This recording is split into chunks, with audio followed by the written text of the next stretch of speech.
Saya ucapkan selamat bertemu kembali di dalam kasih Tuhan Yesus Kristus dalam pelajaran seri tentang Roh Kudus kali ini. Tapi sebelum kita mulai pelajaran ini, baiklah kita mulai dengan doa sebentar supaya Roh Kudus akan mengurapi kita, memimpin kita sehingga kita bisa mengerti firman Tuhan. Mari kita berdoa. Bapa dalam surga, kami bersyukur kepadamu atas kesempatan ini. Kami mohon anugerah Allah untuk turun atas kami. Kami mohon untuk Roh Kudus mengurapi telinga dan hati kami, untuk kami boleh mengerti firman. Karena tanpa pengurapan Roh Kudus, kami tidak sanggup untuk mengertinya. Urapi hamba-Mu dan Engkau berkati pelajaran ini. Demi kemuliaan nama-Mu sendiri. Atas nama Yesus kami berdoa. Amin. Amin. Puji Tuhan, kita akan melihat ayat yang sudah kita baca kemarin. Nah, dalam hari ini kita akan membaca dari Lukas pasal yang ke-24 ayat yang ke-49. Lukas pasal yang ke-24 ayat yang ke-49. Yang berbunyi demikian.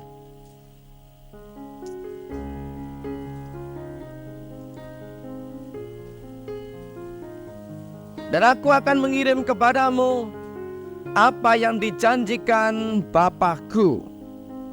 Tetapi kamu harus tinggal di kota, di dalam kota ini, maksudnya Yerusalem, sampai kamu diperlengkapi dengan kekuasaan yang maha tinggi atau dari tempat tinggi.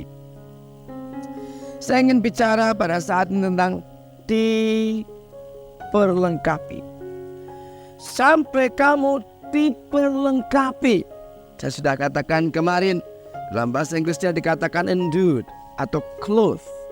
Dilengkapi, diberikan perlengkapan. Ini yang saya ingin bicarakan. Saya kira Tuhan Yesus tahu bahwa murid-muridnya harus pergi dan harus memberitakan Injil. Dan sebelum mereka pergi, mereka harus diperlengkapi. Dalam kalangan orang Injili atau evangelical, kita dengar istilah ucapan Yesus yang terkenal. Yang pertama, come. Yang kedua, go. Come unto me, datanglah kepadaku. Yang pertama, datang. Yang kedua, pergilah, beritakan Injil. Saya setuju dengan ucapan itu. Come, datang kepada Yesus, bertobat, belajar, menerima firman Tuhan. Lantas go, pergi, memberitakan Injil. Tetapi saya mau mengusulkan di sini bahwa tidak hanya come and go. Di antara come dan go ada kata-kata di tengahnya with. Datanglah kepadaku dan pergilah. Tapi di antara datang dan pergilah ada kata-kata tunggu. Nah, ini yang saya ingin bicarakan. Kenapa Yesus katakan wait? Tunggu dulu di Yerusalem. Kamu datang belajar kepadaku dan kamu akan pergi beritakan Injilku. Tapi kamu harus tunggu. Tunggu. Tunggu sampai kapan? Tunggu sampai diperlengkapi. Sampai ada perlengkapan. Nah, ini yang saya ingin katakan pada saat ini, yaitu perlengkapan kuasa. Yesus tidak ingin kita murid-muridnya atau pengikutnya hanya pergi memberitakan Injil tanpa ada perlengkapan dulu. Nah, untuk itu Yesus sudah menyediakan perlengkapan. Dan perlengkapan ini disebut kuasa Roh Kudus. Di dalam Yohanes pasal yang ke-14 juga yang sudah kita baca kemarin, ayat yang ke-16, kita sudah baca itu ayat, tapi saya ingin ulangi lagi. Di sini dikatakan Yohanes 14 ayat yang ke-16, aku akan minta kepada Bapa dan Ia akan memberikan kepadamu seorang penolong yang lain, supaya Ia menyertai kamu. Yesus tidak kirim kita ke dunia dengan sendirian, tapi Yesus mengirim kita ada penyertaan. penolong yang akan mendampingi kita, menolong kita. Itu sebabnya disebut penolong. Rupanya Tuhan tahu juga kalau kita perlu ditolong. Saya mengakui saya perlu dibertolong. Nah, untuk itu Tuhan mengirimkan seorang penolong. Yesus berkata, sebagaimana Bapa telah mengutus aku, maka aku utus engkau. As the Father has sent me, send I you. Nah, waktu Tuhan mengutus kita pergi, kita diberikan seorang penolong. Zakaria 4 ayat 6 tidak saya akan baca, tapi saya akan kutip saja kira-kira. Bukan oleh kuat gagah manusia, tetapi hanya oleh Roh Tuhan semuanya boleh jadi. Jadi untuk melayani Tuhan diperlukan perlengkapan, dan perlengkapan itu adalah Roh Kudus sendiri. Nah, ini ada satu ayat lagi yang saya ingin baca untuk saudara, yang terdapat di dalam 1 Korintus pasal 2 ayat yang keempat. Di sini kita lihat ada kesaksian dari seorang rasul besar, hamba Allah, yaitu Paulus. Kita dengar apa yang dia katakan kalau dia pergi memberitakan Injil, yang berbunyi demikian. Baik perkataanku maupun pemberitaanku tidak kusampaikan dengan kata-kata hikmat yang meyakinkan. Terjemahan yang lain dikatakan enticing word of human wisdom. Bukan kata-kata yang merayu dengan hikmat manusia, bukan. Tetapi dengan keyakinan akan kekuatan roh. Dalam terjemahan lain dikatakan dengan pertunjukan roh dan kuasa Allah. By the demonstration of the Spirit and the power of God. Jadi saudaraku, Rasul Paulus juga pergi, tidak hanya pergi sendirian. Dia membutuhkan Roh Kudus sebagai perlengkapan dalam hidupnya. Baik, kalau kemarin kita sudah bicara tentang pentingnya kita dipenuhi Roh Kudus, pentingnya kita dibaptis dengan Roh Kudus. Sekarang kita melihat juga tidak hanya berhenti sampai kita dibaptis Roh Kudus terus senang diam, tidak. Roh Kudus diberikan, salah satu maksud dari pemberian itu ialah supaya kita pergi dan melayani. Pergi dan melayani. Bersaksi tentang hal Yesus. Itu sebabnya kita perlu diperlengkapi dengan Roh Kudus ini. Nah, sehingga kalau kita melayani, bukan lagi melayani mengandalkan kekuatan kita sendiri, bukan melayani mengandalkan pikiran kita sendiri, bukan melayani mengandalkan dengan kepandaian kita sendiri, tetapi melayani dengan mengandalkan kekuatan Roh Kudus. Kita tahu Paulus mengatakan, di dalam diriku sebagai manusia tidak ada satupun yang baik. Kalau kita akan melayani Tuhan hanya di dalam diri kita sebagai manusia, tidak ada satupun yang baik. Oleh sebab itu Paulus juga membuka dirinya untuk Roh Kudus memimpin, menyertai, dan mengurapi. Makanya kita lihat bagaimana Paulus disertai dengan kuasa Allah. Pelayannya dari Asia Kecil sampai Eropa Timur, karena dia disertai dengan pimpinan Roh Kudus. Saya menemukan di dalam firman Allah ini ada satu istilah yang indah sekali, yaitu istilah yang disebut pelayanan roh. Saya akan membacakan ayat itu yang terdapat di dalam 2 Korintus pasal yang ketiga. 2 Korintus pasal yang ketiga. Baik, saya bacakan ayat yang ke-7 dan ayat yang ke-8. 2 Korintus pasal yang ketiga, ayat yang ke-7 dan ayat yang ke-8. Pelayanan yang memimpin kepada kematian terukir dengan huruf pada loh-loh batu. Namun demikian kemuliaan Allah menyertai waktu ia diberikan. Sebab sekalipun pudar juga cahaya muka Musa begitu cemerlang, sehingga mata orang-orang Israel tidak tahan menatapnya. Jika pelayanan itu datang dengan kemuliaan, Maksudnya pelayanan Musa yang menurut hukum, yang menurut loh batu tadi, datang dengan kemuliaan yang demikian. Nah, dengarkan ayat 8. Betapa lebih besarnya lagi kemuliaan yang menyertai pelayanan roh. Betapa besarnya lagi kemuliaan yang menyertai pelayanan roh. Rupanya Paulus di sini juga mengemukakan ada dua macam pelayanan. Pelayanan yang menurut pikiran, hawa nafsu. Maaf, tadi di situ ada lubang sedikit, hampir jatuh begitu. Tapi tidak apa. Nah, pelayanan yang menurut pikiran, menurut kekuatan manusia, ada disertai kemuliaan, betul, ada hasilnya. Saudara melayani dengan kekuatan sendiri, dengan pikiran sendiri, ada hasilnya, ada disertai kemuliaan. Tetapi ada janji yang lebih besar, yaitu jikalau kita melayani dalam roh.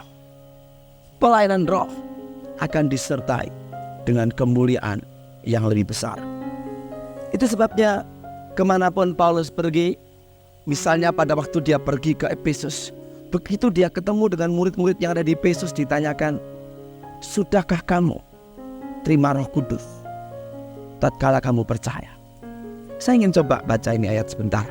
Dalam Kisah Rasul pasal 19. Kisah Rasul pasal yang ke-19.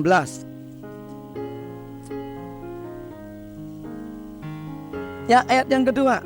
Ayat yang pertama dikatakan Paulus sudah menjelajah daerah pedalaman dan tiba di Efesus. Di situ didapatinya beberapa orang murid. Nah, disebut murid berarti orang sudah percaya.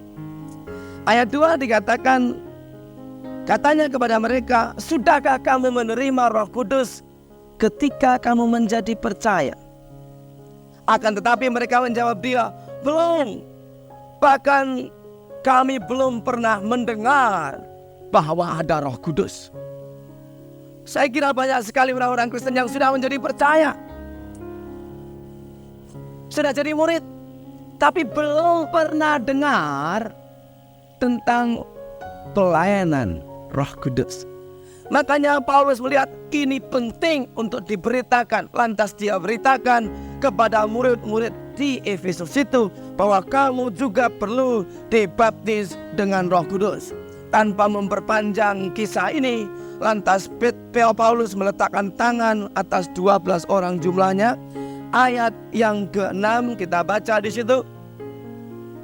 Dan ketika Paulus menumpangkan tangan di atas mereka, turunlah Roh Kudus ke atas mereka, dan mulailah mereka berkata-kata dalam bahasa roh dan bernubuat. Jumlah mereka adalah kira-kira 12 orang. Jadi saudaraku, kita lihat bahwa Paulus juga menekankan hal ini. Saya juga mau menekankan hal ini karena kehidupan Kristen hal yang paling vital ialah dipenuhi dengan Roh Kudus. Gereja lahir oleh Roh Kudusnya. Pada waktu di hari Pentakosta, gereja lahir oleh Roh Kudus. Oleh sebab itu sepanjang kehidupan gereja tidak bisa lepas dari Roh Kudusnya. Kalau gereja Tuhan atau kekristenan sudah mulai mengabaikan pelayanan Roh Kudus, mulai meninggalkan Roh Kudus, kita tahu apa yang akan terjadi, yaitu kesuaman, kematian rohani, dan kemunduran. Tidak ada kuasa, ineffective, tidak ada effectiveness, tidak ada kehebatan di dalam pelayanannya. Jadi perlu sekali kita masing-masing dipenuhi Roh Kudus dan tidak berhenti sampai di situ. Mulai masuk pelayanan, yaitu pelayanan di dalam roh. Saya juga pernah mendengar orang-orang yang berkata begini, masa saya perlu dipenuhi Roh Kudus? Bukankah saya sudah terima Roh Kudus pada waktu saya percaya? Pada waktu saya terima Yesus dalam hati saya, bukankah saya sudah penuh Roh Kudus? Bukankah saya sudah ada Roh Kudus? Saya jawab, betul, sudah ada Roh Kudus, betul. Itu ayat sering dipakai yang saya ingin baca sebentar di dalam Efesus pasal 1 ayat yang ke-13. Efesus pasal 1 ayat yang ke-13 yang berbunyi demikian. Efesus 1:13. Di dalam Dia kamu juga, karena kamu telah mendengar firman kebenaran, yaitu Injil keselamatan. Di dalam Dia kamu juga, ketika kamu percaya, dimeteraikan dengan Roh Kudus yang dijanjikannya itu. Jadi ketika percaya sudah ditandai, dimeteraikan oleh Roh Kudus. Saya percaya itu. Kalau orang berkata, apakah saya sudah menerima Roh Kudus? Waktu saya percaya, saya katakan betul. Karena dalam 1 Korintus 12 ayat yang ketiga, tidak saya baca, tapi saudara ingat saja, bahwa tidak ada seorang pun bisa berkata Yesus itu Tuhan kalau bukan Roh Kudus yang mengilhaminya. Tidak ada seorang pun bisa menyeru kepada Yesus sebagai Tuhan kalau bukan Roh Kudus yang mengilhaminya. Jadi saya katakan amin. Kalau orang berkata, waktu saya sudah percaya Yesus, saya sudah ada Roh Kudus. Betul. Tetapi tidak cukup hanya dengan pengalaman itu. Ada Roh Kudus. Surat yang sama, yang ditulis kepada orang yang sama di kota Efesus ini, Paulus mengingatkan kamu sudah dimeteraikan, tapi tidak berhenti sampai di situ. Buktinya, pasal yang kelima, ayat yang ke-18. Efesus 5:18. Efesus 5:18. Kepada orang-orang yang sama, surat sama, ditekankan lagi oleh Paulus di sini. Dan janganlah kamu mabuk oleh anggur, karena anggur menimbulkan hawa nafsu. Tetapi hendaklah kamu penuh dengan Roh Kudus. Be filled with the Holy Spirit. Hendaklah kamu penuh dengan Roh Kudus. Jadi orang-orang Efesus itu sudah dimeteraikan oleh Roh Kudus pada waktu percaya. Tetapi di sini dikatakan perlu juga orang itu penuh dengan Roh Kudus. Kalau kita menggali lebih dalam dari ayat ini, artinya ini perintah. Bukan berarti kalau kamu senang atau kalau kamu setuju, kalau kamu merasa perlu, bukan. Dia perintahkan be filled with the Holy Ghost.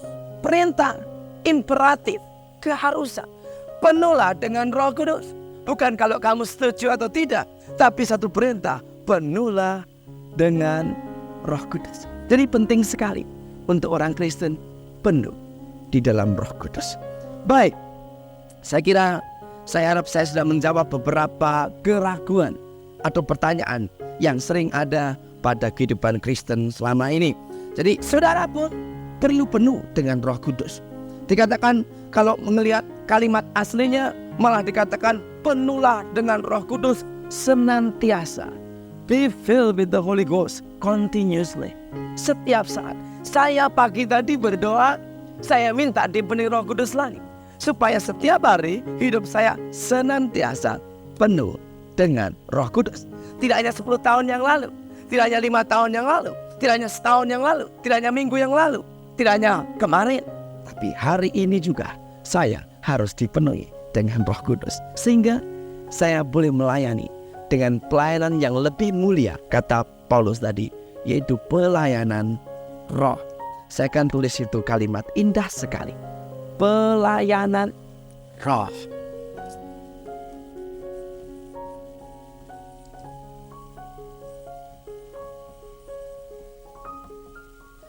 Saya tidak mengecilkan orang yang melayani dengan kepandaian, dengan bakat dan kekuatannya sendiri bisa dipakai Tuhan.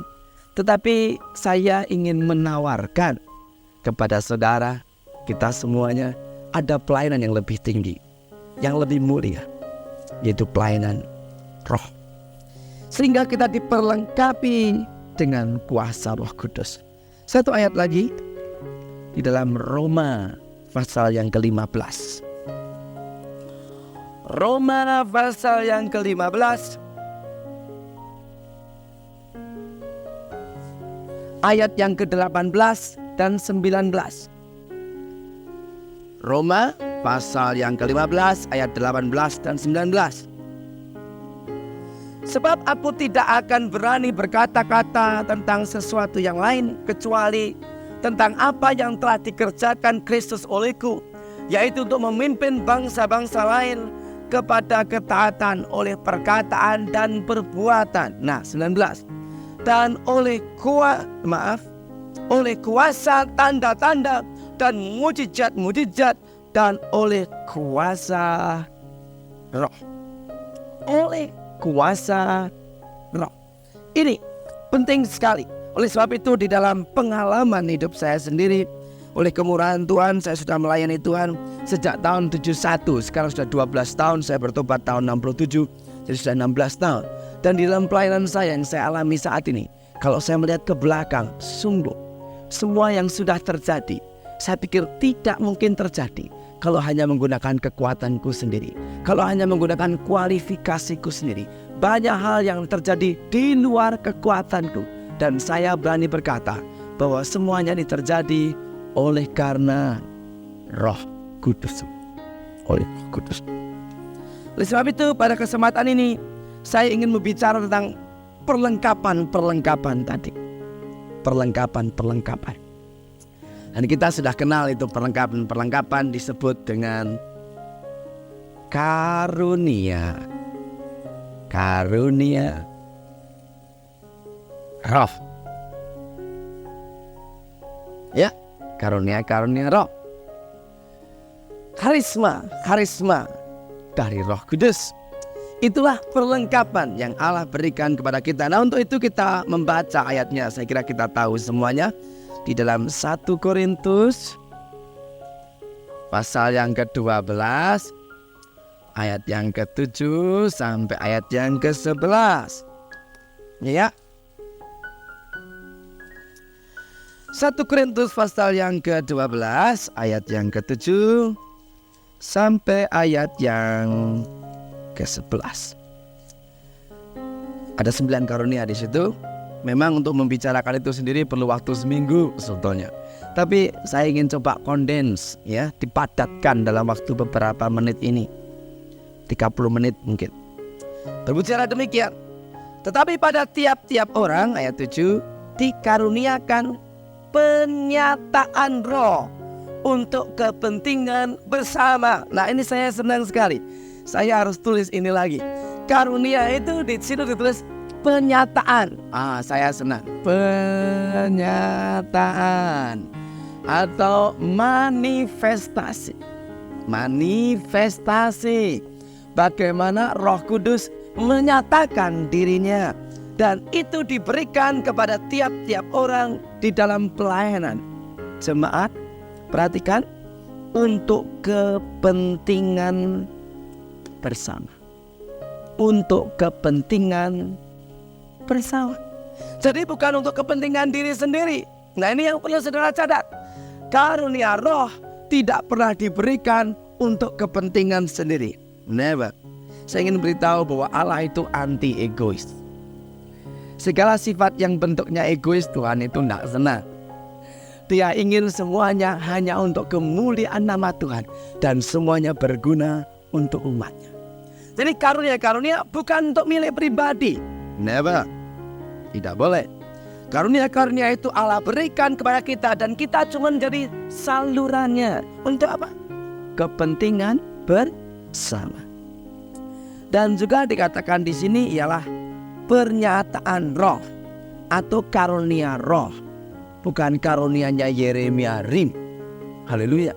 Bukan karunianya si Edi, tapi karunianya roh.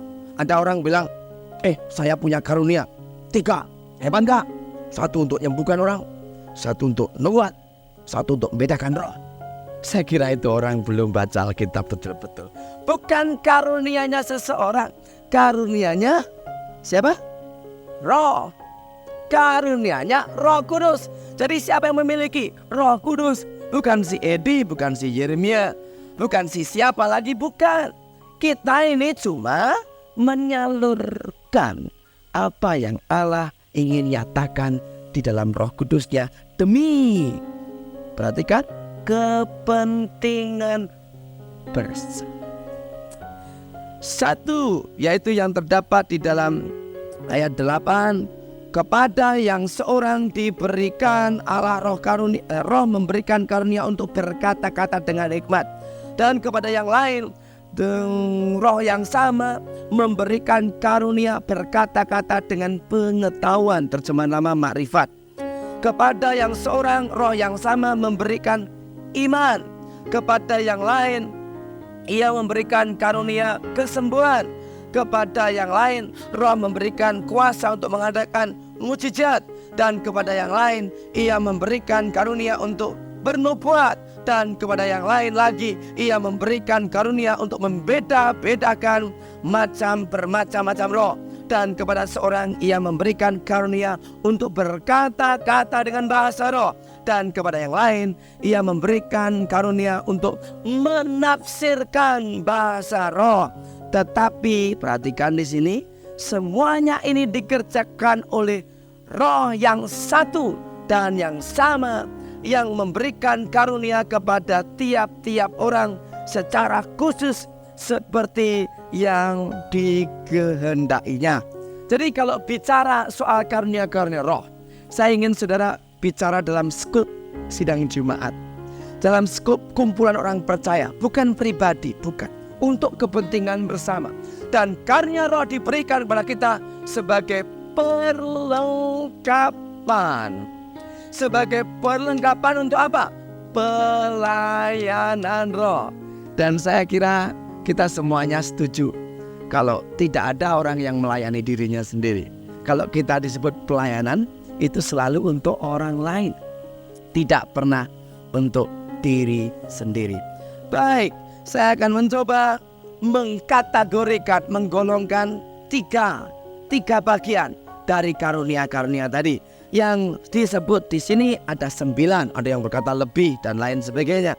Tapi yang saya bicara sekarang ini terbatas pada 1 Korintus 12 ayat 7-11 tadi. Ada 3 golongan dan ada 9 karunia roh. Golongan yang pertama yaitu karunia yang pertama, karunia pengertian. Bisa dibaca enggak ini ya? Mudah-mudahan saudara bisa baca. Tapi kalau enggak bisa baca, jangan terlalu susah. Kadang-kadang saya sendiri enggak bisa baca tulisan saya. Jadi pengertian, bahasa Inggrisnya apa ya? Perception. I perceive, perception, pengertian. Nah, di dalam hal itu ada 3 hal. Saya catat di sini. Yang pertama, karunia perkataan hikmat. Saya nggak tulis di situ. Saudara tulis boleh. Pertama, perkataan hikmat. Yang kedua, perkataan marifat atau pengetahuan. Yang ketiga, karunia membedakan roh. Nah, 3 karunia ini terlibat dalam golongan yang pertama yang disebut karunia pengertian atau perception. Ngerti apa yang di dalam orang itu, ngerti yang di dalam orang lain, ngerti. Yang kedua disebut karunia kuasa, power, kuasa. Dan yang di dalam karunia kuasa ini ada 3 hal. 1, iman. Sudah ditulis? Iman. Yang kedua, mukjizat. Dan yang ketiga, kesembuhan. Oke, yang ketiga sekarang. Yang ketiga disebut karunia vokal. Apa ya vokal ini ya? Suara gitu ya. Yang sifatnya diucapkan gitu. Yang sifatnya itu utterance gitu, the gift of utterance, yang diucapkan. Saya tulis dalam bahasa Indonesia di sini, diucapkan. Nah, oke, dan apa yang terdapat dalam karya yang diucapkan? 1, nubuat, ya kan? Orang bernubuat kan mesti diucapkan. Demikianlah firman Tuhan misalnya, diucapkan. Masa ada orang yang bernubuat cuman diem aja? Saya lagi nubuat tapi nggak bisa didengar, nggak bisa dong. Mesti diucapkan. Bagus. Yang kedua, bahasa lidah. Karunia bahasa lidah itu juga diucapkan. Ada orang bilang, saya terima karunia bahasa lidah, tapi tidak perlu saya ucapkan, cuman ngomong dalam hati saja. Ini karunia lidah bicara sendiri dalam hati. Nggak bisa dong, mesti diucapkan. Yang ketiga, karunia menafsirkan bahasa lidah. Menafsirkan bahasa lidah.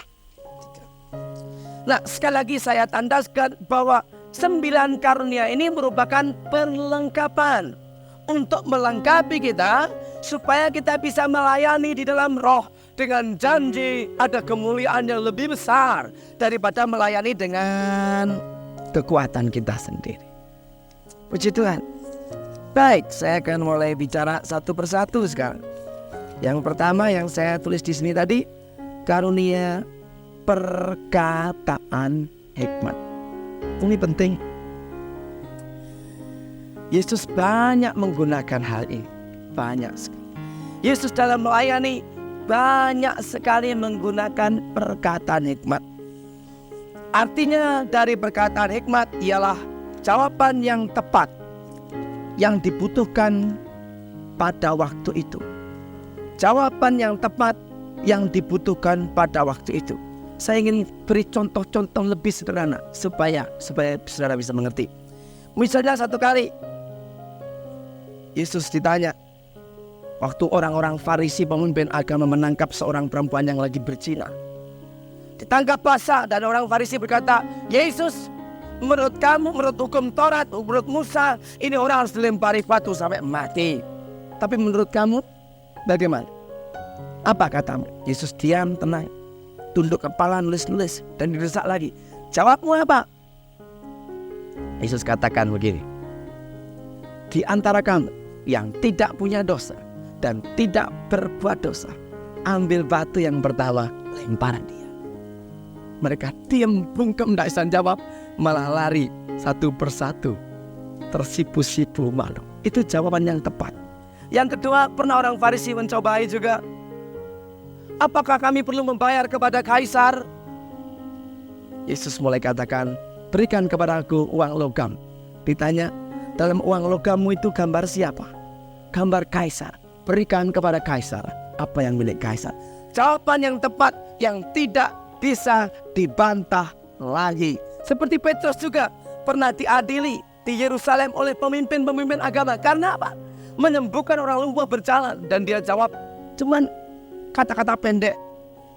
Sekarang pertimbangkan sendiri, hai Tuhan-Tuhan.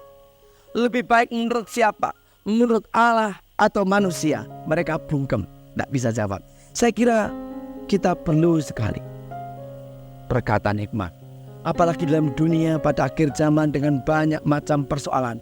Juga banyak nasihat yang semuanya kadang-kadang tidak menjawab persoalan, malah membingungkan persoalan. Di saat-saat demikian ini perlu anak-anak Tuhan yang penuh dengan Roh Kudus, dengan perkataan dan jawaban yang tepat, yang diilhami oleh Roh Tuhan. Itu yang disebut perkataan hikmat. Apalagi dalam khotbah-khotbah, perlu sekali kita operate in the word of wisdom.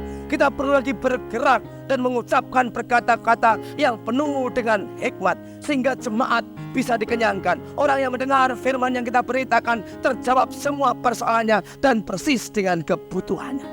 Perkataan hikmat. Yang kedua, perkataan pengetahuan atau ma'rifat. Ini hampir sama, tetapi sedikit berbeda. Ma'rifat atau mengetahui, the word of knowledge. Rasanya kalau kita bicara dengan orang, kita tahu apa yang di dalam hati orang itu. Jadi perkataan yang diucapkan sesuai dengan keadaan hati orang yang sedang bicara dengan kita, yang kita ucapkan itu. Contohnya yaitu pada waktu Yesus bertemu dengan perempuan Samaria. Di tepi sumur itu, Yesus tawarkan air yang hidup. Dan perempuan itu penasaran, saya butuh itu air yang hidup supaya saya tidak kembali ke sumur di sini dan haus lagi. Yesus berkata, baik. Perempuan kata, berikan aku air yang hidup itu. Yesus katakan, baik. Tapi pulang, panggil suamimu, katanya. Perempuan itu berkata, Tuhan, saya tidak punya suami. Single. Sudah punya suami masih bilang single lagi. Banyak orang pikir begitu, berbuat begitu. Tapi Yesus tidak bisa ditipu. Dia bergerak di dalam roh. dia melayani dalam roh, dia diperlengkapi dengan karunia-karunia roh. Dia berikan jawaban yang persis mengetahui keadaannya. Itu disebut perkataan pengetahuan, perkataan hikmat. Katakan, saudari, atau mbak, atau bu, ses, ci, apa aja dia panggil. Betul katamu, kamu tidak punya suami, tapi 5 laki-laki sudah pernah jadi suamimu semua. Dan sekarang laki-laki yang tinggal di rumahmu bukan suamimu sendiri. Bayangkan, itu wanita langsung kaget. Merah, biru, hitam mukanya, malu sekali. Kok tahu? Iya, tahu. Yesus tahu apa yang di dalam hatinya. Berkali-kali Yesus bisa mengetahui isi hati orang-orang yang sedang diajak bicara. Tengah-tengah ada orang lumpuh diturunkan dari atap. Yesus kata, dosamu sudah diampuni anakku. Dia mulai menggumam ngomong sendiri, ini siapa? Kok bisa mengampuni dosa? Yesus tahu yang dipikirkan mereka. Dan Yesus berkata, kenapa engkau berkata demikian dalam hati? Dia tahu. Oke? Perkataan marifat. Misalnya seperti Petrus. Pada satu hari Ananias dan Safira, suami istri, jual hartanya, tanahnya, dan bawa uangnya dan dipersembahkan kepada Petrus. Misalnya harganya 10 juta, yang 5 juta disimpan, yang 5 juta diserahkan. Dia bilang, ini semua uang hasil penjualan tanah saya berikan kepadamu. Dosa kecil. Kalau mungkin kita ucapkan sekarang istilahnya dusta putih. Tapi meskipun demikian, Petrus tahu. Dia tenang-tenang, dia bergerak, berjalan di dalam roh, melayani di dalam roh. Dia katakan, Ananias, mengapa engkau mendustai Roh Kudus? Bukankah sebelum engkau jual itu milikmu dan setelah engkau jual engkau milikmu? Kenapa engkau berdusta? Kenapa iblis engkau izinkan masuk sehingga engkau berdusta? Dengar perkataan itu, mati langsung Ananias. Safira istrinya datang itu.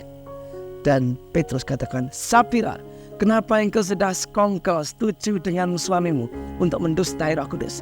Lihat telapak kaki orang yang menguburkan suamimu. Belum bilang, Safira mati juga. Ketahuan isi hatinya, perkataan marifat. Saya percaya pada zaman ini diperlukan anak-anak Tuhan dengan karunia perkataan marifat itu, yang tahu isi hati seseorang. Seringkali ada orang bilang sama saya, ada seorang saudari, dia bilang, Pak Yeremia, saya sakit apa, tekanan darah tinggi, sakit mah dan lain sebagainya. Aduh, saya sudah doa, saya sudah disembayangi banyak orang tidak sembuh-sembuh. Makan pil itu untuk supaya mah saya sembuh, tidak sembuh-sembuh. Berobat kemana-mana tidak sembuh-sembuh. Apa sebabnya?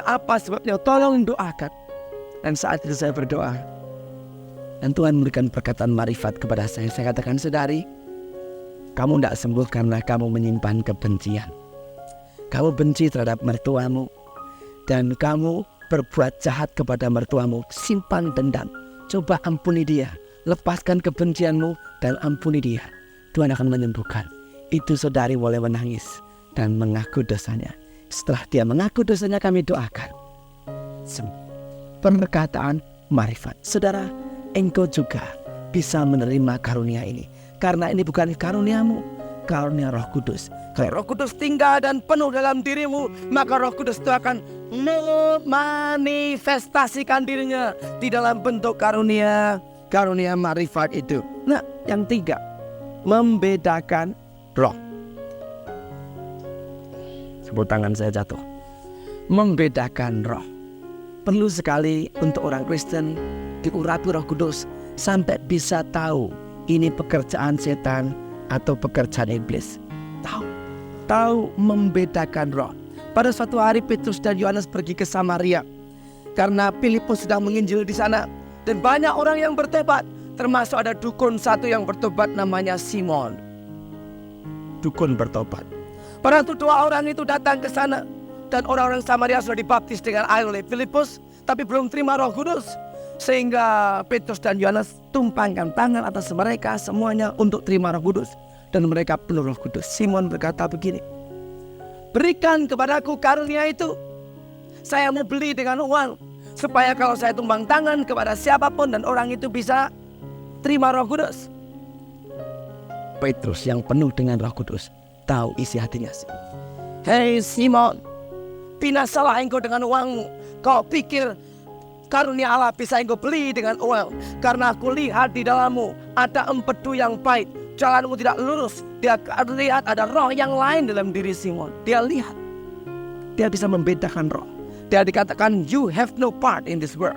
Kamu tidak ada bagian dalam pekerjaan ini. Bertobatlah supaya Allah mengampuni dosamu. Saudaraku, bisa membedakan ada roh yang lain yang bekerja. Saya kira perlu sekali untuk orang Kristen diurapi Roh Kudus, sehingga bisa membedakan roh apa yang bicara ini, roh apa yang bekerja ini, roh apa yang melayani ini. Karena pada akhir zaman ini banyak sekali roh-roh yang palsu. Bahkan Alkitab mengatakan iblis pun bisa menyamar sebagai malaikat terang. Saya percaya kalau saudara sungguh-sungguh penuh Roh Kudus, di saat ada roh yang lain masuk dalam kebaktian atau persekutuan, saya tahu pasti saudara juga diurapi dengan roh membedakan ini. Saudara juga akan tahu. Oke, kita lanjutkan dalam bagian yang kedua, yaitu karunia kuasa. Yang pertama iman. Karunia iman. Nah, ini lain dengan iman dasar. Waktu kita percaya Yesus, kita beriman, itu iman yang ada pada kita. Tapi ini iman yang lain, iman karunia yang diberikan oleh Roh Kudus pada waktu itu, untuk keperluan waktu itu, hanya untuk maksud itu saja. For the specific reason. Itu ada faith, ada iman, karunia iman. Ini lain dengan iman Kristiani, iman dasar yang kita bertumbuh di dalam iman kepada Allah. Tapi ini iman yang datang sekonyong-konyong, yang diberikan Roh Kudus untuk menghadapi persoalan itu. Misalnya kita mengalami satu persoalan yang berat, atau kita dikepung oleh banyak orang yang akan membunuh kita karena kita mengabarkan Injil. Tentu timbul iman dalam hati kita, sangat kuat sekali, sehingga kita berkata, tidak mungkin saya akan dibunuh, tapi orang itu akan bertobat. Dan dengan keberanian iman itu kita khotbahkan, dan banyak orang yang bertobat. Itu disebut karunia iman. Karunia iman yang diberikan pada waktu itu. Misalnya satu saat kita menghadapi krisis uang, tidak punya duit, keperluan banyak, tagihan sini sana, tagihan listrik, tagihan air, tagihan telepon, tagihan kredit, tagihan segala macam. Dalam keadaan terjepit, susah, sedih, kita berdoa kepada Allah. Tahu-tahu timbul iman, karunia iman. Kita menghadapi orang yang dalam persoalan, kita menghadapi orang dalam keadaan sakit, kita menghadapi dalam keadaan yang tidak mungkin bisa ditolong. Tapi tahu-tahu timbul iman, saya yakin bisa ditolong ini orang. Inilah yang disebut karunia iman. Dan kita doakan orang itu mengalami pertolongan Tuhan. Karunia iman, kuasa di dalam iman itu. Kedua, ada disebut karunia mujizat. Dan ketika kesembuhan, ada bedanya sedikit antara mujizat dan kesembuhan. Beda sedikit. Ini bukan untuk diri saudara. Sekali lagi, karunia tidak pernah diberikan untuk diri saudara, untuk orang lain. Kalau saya umpamakan pos vessel, saudara jadi tukang posnya. Saudara yang ngantar vessel itu kepada orang yang terima. Jadi bukan milik saudara. Tidak ada tukang pos yang ngantongi pos vessel untuk dirinya sendiri. Tidak ada. Itu namanya korupsi, saudaraku. Jadi karunia Allah bukan untuk diri saudara sendiri. Saudara cuma jadi tukang pos. Yang perlu mujizat yaitu orang yang saudara layani. Misalnya baru-baru ini saya ketemu sebuah kasus seorang istri cantik, punya anak 2, manis perempuan, ditinggal suaminya. Dan suaminya tertarik dengan perempuan yang lebih tua, jelek lagi, kok bisa 6 bulan tak pulang ke rumah. Dikait sama suami istri, kamu bukan perempuan tua itu, pakai ini loh. Pakai apa itu? Itu guna-guna itu. Ya saudaraku, rasanya tidak mungkin bisa kembali. Ini suami meninggalkan pekerjaan, meninggalkan istri dan anaknya. Ini istrinya kasihan menangis dan dibawa kepada kami. Saya katakan sama dia, jangan khawatir. Di dalam Allah selalu ada mujizat. Dia bilang, saya sudah berkali-kali datang, saya labrak itu perempuan, tapi tidak mau melepaskan. Tidak bisa, saya sudah putus asa, saya mau bunuh diri saja. Saya bilang, jangan. Di dalam Allah ada mujizat. Saya katakan, kalau kamu percaya sungguh-sungguh, menyerah kepada Allah sungguh-sungguh, Tuhan akan tolongin kau. Dan saya bilang sama dia, selama ini kamu pergi kemana? Ke dukun? Cari jimat untuk bisa membawa suamimu kembali? Dia ngaku. Dia nangis, iya katanya. Dia serahkan jimat-jimatnya. Kami kumpulkan, kami bakar semua. Kami doakan dia dilepaskan dari roh-roh penyembahan berhala itu. Dia terima Yesus sungguh-sungguh. Dan saya doa buat dia, jangan khawatir, suamimu akan kembali. Kami doakan tidak lama. 2 minggu kemudian, sudah 6 bulan lamanya, tidak pernah datang suaminya. Datang dan bergaul baik lagi dengan dia. Puji Tuhan. Lah kesembuhan itu lain. Mujizat itu kesembuhan yang sekaligus. Misalnya orang lumpuh, tak lama Yesus langsung berjalan. Tapi kesembuhan itu bisa berangsur-angsur.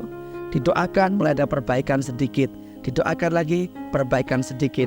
Didoakan lagi perbaikan sedikit. Kesembuhan, karunia kesembuhan mulai berjalan di dalam hidup orang itu. Dan ini juga dilengkapi untuk saudara yang melayani di dalam roh. Diperlengkapi dengan perlengkapan ini. Baik, yang ketiga sekarang. Bagian C, cepet-cepetan ya. Nubuat. Ini penting ya, nubuat. Saya akan bacakan ayatnya saja. Dalam 1 Korintus 14 ayat yang ke-3. Haleluya. 1 Korintus pasal yang ke-14 ayat yang ke-3. Ini penting saudaraku. Tetapi siapa yang bernubuat, ia berkata-kata kepada manusia, ia membangun, 1, menasihatkan dan menghibur.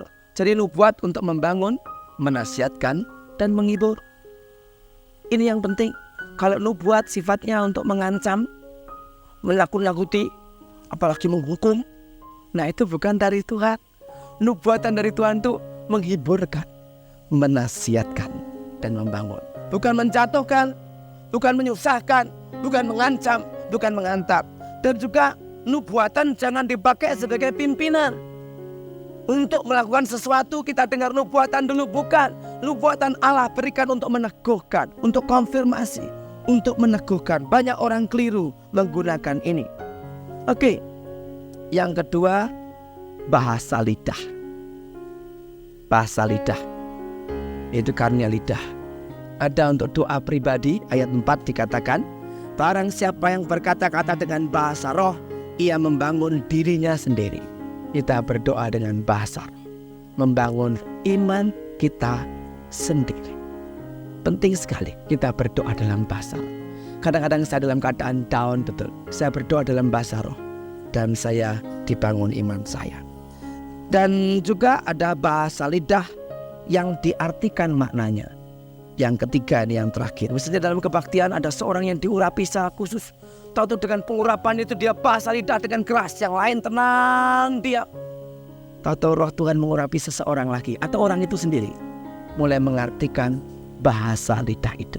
Dengan bahasa yang kita mengerti. Kalau kita di Indonesia, ya sudah tentu bahasa Indonesia. Sehingga apa? Iman jemaat diteguhkan. Ingat, karunia-karunia Roh Kudus diberikan kepada kita untuk kepentingan bersama. Betapa indahnya kalau kita melayani dan diperlengkapi dengan pelayanan-pelayanan roh ini.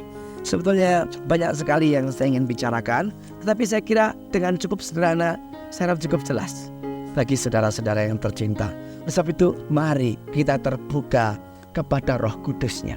Minta Tuhan, penuhi aku senantiasa dengan Roh Kudus-Mu. Jadikan aku saksi Kristus, pelayanan Kristus yang tidak melayani hanya dengan kepandaian dan kepikiranku sendiri, tapi melayani di dalam roh, dipimpin Roh Kudus sehingga ada kemuliaan yang lebih besar. Aku kita akan akhiri dengan berdoa sebentar, minta Roh Kudus memimpin kita. Tuhan ingin pakai saudara. Tuhan ingin pakai saudara. Mari kita berdoa. Bapa dalam surga, kami yang sudah mendengar pengajaran ini, biarlah Roh Kudus memenuhi kami semuanya. Biarlah Roh Kudus mengurapi kami semuanya dan memakai kami untuk melayani di dalam roh, sehingga kami boleh melihat kemuliaan yang lebih besar diperlengkapi dengan karunia roh ini. Pakai saudara-saudara kami yang sudah mendengar pengajaran ini untuk menolong banyak jiwa-jiwa untuk kepentingan bersama. Gerejamu dilengkapi, bertumbuh dewasa, siap untuk Engkau datang yang kedua kali. Terima kasih. Atas nama Yesus kami berdoa. Amin. Puji Tuhan.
Jika saudara diberkati dengan tayangan ini, silakan subscribe, like, komen, dan share sebanyak-banyaknya. Terima kasih.